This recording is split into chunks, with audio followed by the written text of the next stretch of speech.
Kok tiba-tiba sekarang mau dibilang jangan dijadikan Islam sebagai aspirasi? Kok malah mundur gitu? Demokrasi kita kok sejak merdeka sampai sekarang kok mau dimundurkan? Jadi yang boleh cuma nasionalis saja, sekuler. Orang-orang Islam nggak boleh berpolitik begitu. Kok lebih parah dari penjajah Belanda?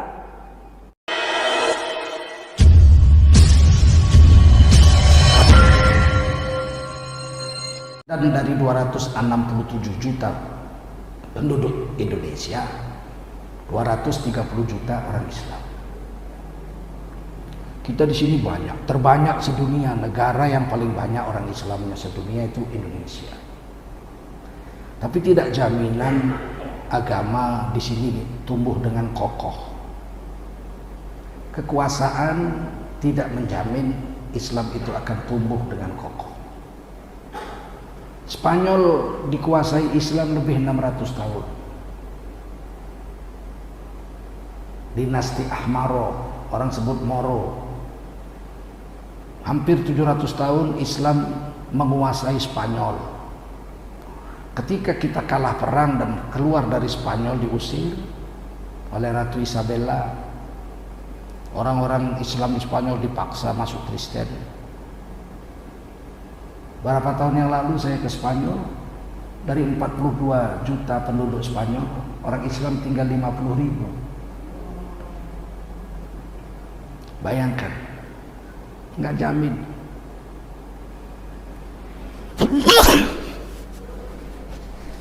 Indonesia ini presidennya nggak orang Islam.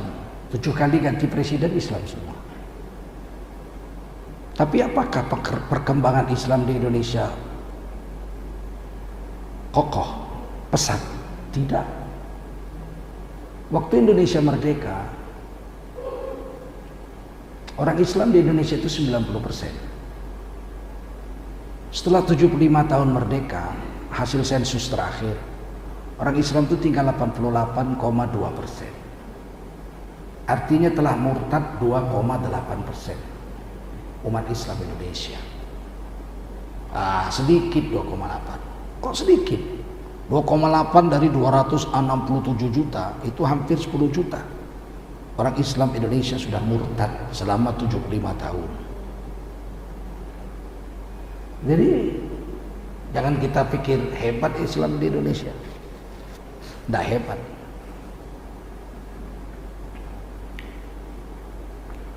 Belum lagi Al-Quran. Sejak zaman penjajah Belanda, Al-Quran yang dicetak di Indonesia itu cuma 53 juta eksemplar. Kalau dari zaman Belanda sampai sekarang nggak ada yang rusak, itu Quran di Indonesia itu ada 53 juta. Sedangkan orang Indonesia 230 juta. Artinya ada 180 juta orang Islam yang nggak pernah lihat Al-Quran. Jangankan bacanya, melihatnya aja nggak pernah. Bagilah ke kampung-kampung. Surah Yasin aja mereka nggak punya. Apalagi Quran, apalagi membacanya. Berapa ratus, lebih 100 juta orang Islam di Indonesia nggak bisa baca Quran. Buta huruf. Entah apa aja kerjanya. Pagi, siang, malam, entah apa aja kerjanya. Masa belajar Qurannya nggak bisa. Padahal kalau mau belajar Quran dengan metode Iqra, 4 bulan sudah pandai baca Quran. Memang nggak mau. Udah tua-tua nggak bisa baca Quran. Tapi tetap Islam. Islam model begitulah. Nah, sedangkan kita ini, orang Islam ini diutus ke dunia bukan asal-asalan diutus. Kita diturunkan ke dunia ini ada tugas menjadi khalifah Allah di atas bumi. Yang hari ini kita kalau udah cerita khilafah udah dicurigai mau memberontak. Kok Indonesia kok kayak negara anti-Islam? Khalifah itu di Quran ada disebut beberapa kali. Nabi Adam diturunkan dari surga ke dunia untuk menjadi khalifah di bumi. Wa idh qala rabbuka lil malaikati inni ja'ilun fil ardi khalifah. Dan ingat olehmu ketika Allah berfirman kepada para malaikatnya, sesungguhnya aku akan turunkan seorang manusia di bumi menjadi seorang khalifah. Nabi Adam turun ke bumi jadi khalifah. Khalifah Allah itu adalah manusia yang beriman kepada Allah, menjalankan agama Allah, dan mendakwahkan agama Allah agar tidak musnah di muka bumi ini sampai hari kiamat. Tiga tugas. Beriman pada Allah, menjalankan agama Allah, dan mengajarkan atau mengajak orang lain untuk taat pada agama Allah. Itu tiga tugas khalifah. Nabi Adam selain menjadi khalifah, beliau juga menjadi seorang nabi, dapat wahyu. Kita khalifah tapi tidak ada lagi nabi setelah Nabi Muhammad. Wahyu sudah lengkap, Quran, hadis sudah cukup. Kita tinggal menjalankan agama, mengajarkan agama kepada orang lain, mengajak orang lain taat sama Allah. Khalifah. Yang mengatakan kita khalifah, semuanya orang Islam ini khalifah, adalah ayat Al-Quran surah Al-An'am ayat terakhir. Wa huwallazi ja'alakum khalaifal ard. Dialah Allah yang telah menjadikan kamu semua orang beriman, 1,9 miliar penduduk dunia, 230 juta orang Indonesia, sebagai para khalifahnya di atas bumi. Wa rafa'a ba'dakum fawqa ba'din darajat. Sebagian kamu ditinggikan derajatnya. Ada yang jadi nabi, ada yang jadi rasul, ada yang jadi wali, ada yang jadi hafiz Quran, ada yang jadi ulama, ada yang jadi orang muhsinin, ada yang menjadi orang muttaqin, ada yang menjadi orang mukhlisin, ada yang menjadi orang solihin. Tapi ada orang durhaka, fasikin.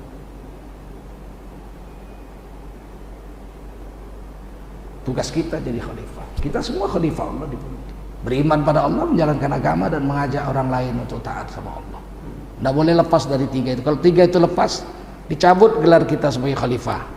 Sampah di bumi. Bukan khalifah tapi sampah di bumi. Orang-orang yang di luar Islam kepingin umat Islam itu rusak. Diajak murtad tentu kita nggak mau. Tapi Islamnya itu dirusak. Dan orang-orang Islam yang sekuler, Islam tapi sekuler. Siapa itu orang sekuler? Orang Islam yang nggak mau agama mendapat panggung di negara ini. Nggak mau. Kalau jadi orang Islam boleh, jadi presiden boleh, jadi gubernur boleh, jadi wali kota boleh, tapi jangan bawa-bawa agama. Jadilah orang Islam jadi gubernur, jadi presiden, tapi orang Islam yang ya ala kadarnya saja. Jangan terlalu soleh, bahaya, nggak boleh.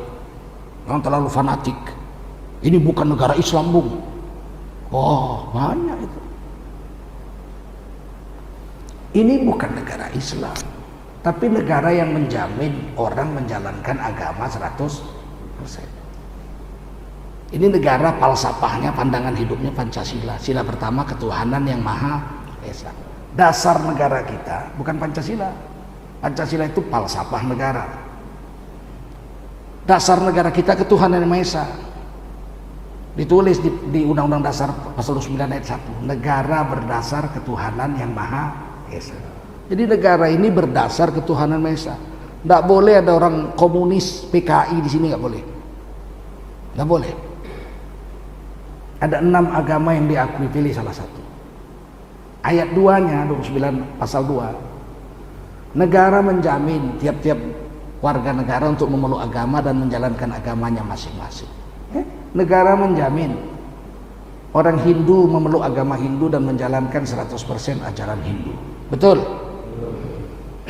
Negara menjamin orang Kristen memeluk agama Kristen dan menjalankan ajaran Kristen 100%. Dan berarti juga negara menjamin orang Islam untuk memeluk agama Islam dan menjalankan ajaran Islam 100%. Negara menjamin, tapi ternyata enggak. Agama dipinggirkan. Pidato kepala negara, jangan bawa-bawa agama. Jadi agama mau ditinggal. dalam urusan bernegara jangan bawa-bawa agama. Patut banyak maling, dana covid pun dimbat, nggak bawa agama sih, bawa nafsu. Semua pejabat negara disumpah pakai kitab suci, betul? Berarti bawa agama dong. Kok dibilang jangan bawa-bawa agama? Ini apa maksud ucapan ini? Menteri Agama baru dilantik, apa bicaranya? Saya mau agama hanya menjadi inspirasi, bukan menjadi aspirasi. Jangan dibawa agama untuk tunggangan politik. Iya, nggak boleh berpolitik bawa agama, nggak boleh. Ini baru diresmikan Partai Kasih Bangsa, baru diresmikan berdasarkan Trinitas, Tuhan Anak, Tuhan Bapa, Roh Kudus, baru diresmikan bulan lalu ini. Kok boleh bawa agama? Ini bahaya. Partai Islam itu berdiri 3 minggu setelah Indonesia merdeka. Indonesia merdeka 17 Agustus 1945, 7 sampai 9 September 1945, 3 minggu kemudian diadakanlah Kongres Umat Islam pertama di Yogyakarta. Pemerakarsanya Yai Hashim Asy'ari, pendiri NU, kakeknya Gus Dur, dengan Muhammad Nasir, tokoh Sumatera Barat, dan Kartosuwiryo, tokoh Jawa Barat. Dalam kongres itu, penutupan 9 September, dibuatlah sebuah partai politik Islam satu-satunya, diberi nama Masyumi, Majelis Syuro Muslimin Indonesia. Waktu itu Yai Hashim Asy'ari mengatakan, tidak boleh ada partai politik lain di Indonesia kecuali Masyumi. Kesepakatan seluruh ulama di Kongres Umat Islam pertama tanggal 7 sampai 9 September 1945. Tujuannya apa? Tujuannya kalau pemilu, karena kita negara demokrasi, umat Islam yang 230 juta sekarang, waktu itu tentu sekitar 60 juta akan mengambil kekuasaan, dipegang oleh para ulama-ulama dan tokoh-tokoh Islam yang soleh-soleh, yang ngerti agama. Tapi sayang, Bung Karno tidak melakukan pemilu selama 10 tahun. Alasan Bung Karno gak ada duit, negara bangkrut, baru merdeka. Perang di mana-mana memberontak melawan Bung Karno, menuntut keadilan daerah-daerah.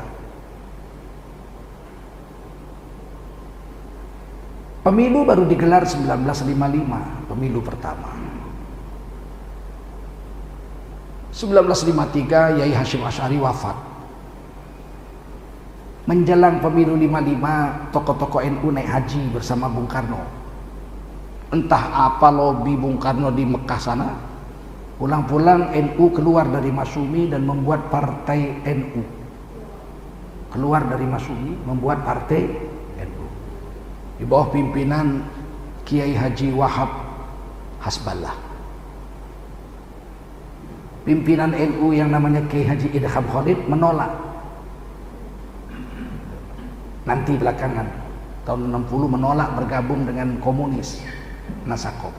Tapi waktu keluar dari NU, dari Masyumi bikin NU setuju. PKI, Partai Komunis Indonesia, itu memberontak tahun 1948 di Madiun, pimpinan Musso. PKI tidak pernah terlibat dalam usaha memerdekakan Indonesia, nggak pernah, nggak mau ikut. Badan Penelidik Usaha Persiapan Kemerdekaan Indonesia BPUPKI di bawah pimpinan Dr. Rajiman, 42-an orang, 40 sekian orang, tidak ada satupun utusan PKI di situ, nggak mau ikut. Utusan Islam banyak, situ ada Kiai Haji Kasman Sijono di Bejo, bagus, Kiai Haji Bagus Hadikusumo, Wahid Hashim Asy'ari, bapaknya Gus Dur, banyak sekali. Kiai Haji Agus Salim, banyak di situ. Profesor Dr. Muhammad Yamin SH, Bung Hatta, orang-orang agama yang kuat. Tapi PKI nggak mau. Tahun 1945 kita merdeka, 17 Agustus 45. 1948 bulan September PKI memproklamasikan Republik Rusia Raya di Madiun, dan pidato Musso tidak mengakui kemerdekaan Republik Indonesia. Kemerdekaan Indonesia 17 Agustus 1945 adalah kudeta kaum borjuis yang gagal, yang dipimpin oleh Quisling Jepang. Itu ucapan Musso. 17 Agustus itu kemerdekaan adalah usaha kudeta dari orang-orang borjuis, orang-orang berpendidikan, bukan rakyat, bukan proletar. Kalau PKI kan rakyat proletar. Hanya orang-orang inteleknya saja, Bung Karno dan kawan-kawan, memberontak melawan penjajahan Belanda, dibiayai oleh Jepang, antek-antek Jepang. Dia menyindir Bung Karno karena Bung Karno pernah jadi mandor Romusa, kerja paksa Jepang. Bung Karno marah membalas pidatonya. Saudara-saudara bangsa Indonesia, pilih Musso atau pilih Bung Karno Hatta? Akhirnya PKI dibasmi tahun 48 oleh TNI.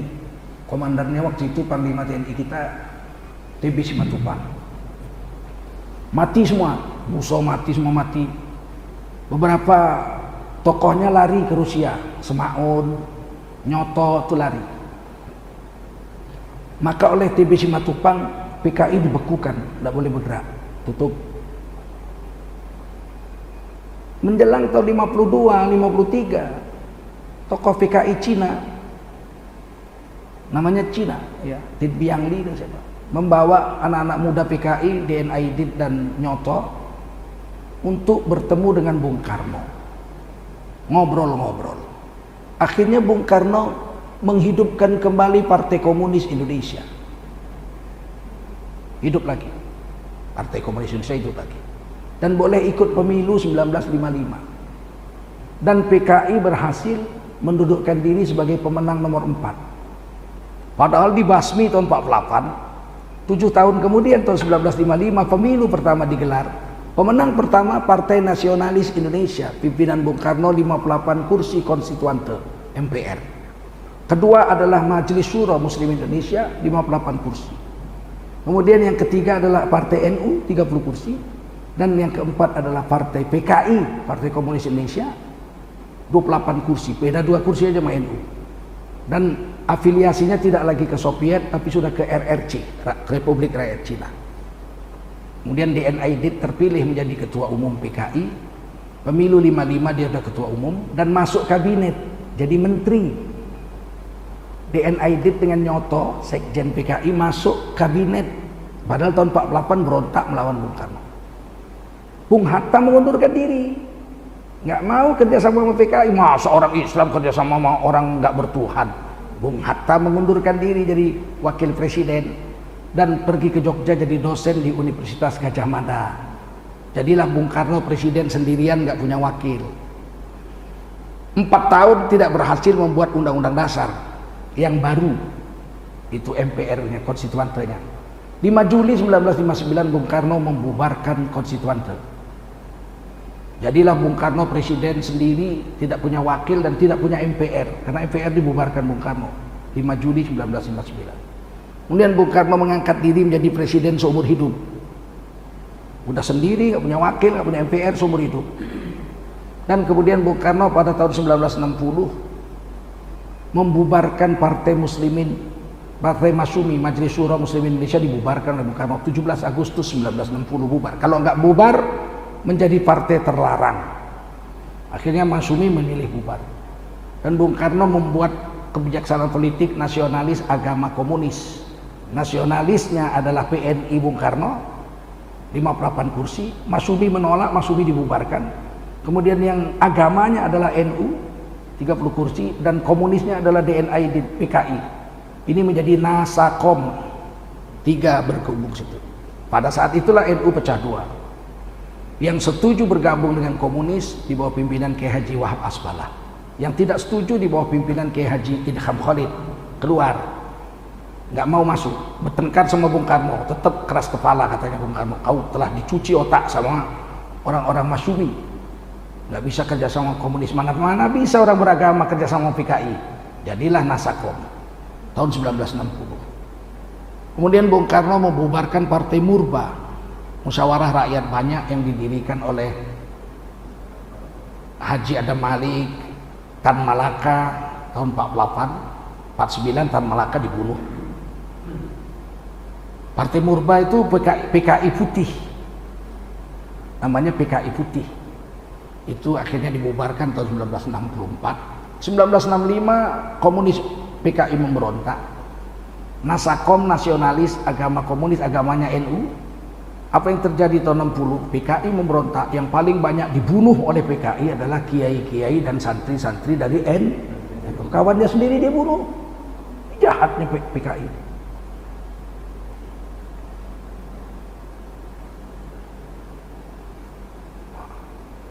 Sampai tahun 66 Bung Karno diberhentikan oleh MPRS di bawah pimpinan Jenderal Abdul Haris Nasution. Pidato kenegaraannya ditolak 2 kali, Nawaksara judulnya, Nawaksara 1, Nawaksara 2, tolak. Akhirnya Bung Karno harus jatuh dari kursi presiden. Pak Harto diangkat MPRS menjadi pejabat presiden, jadi bukan jadi presiden. Pak Harto menolak jadi presiden, saya nggak siap untuk jadi presiden, lebih baik Jenderal Sution.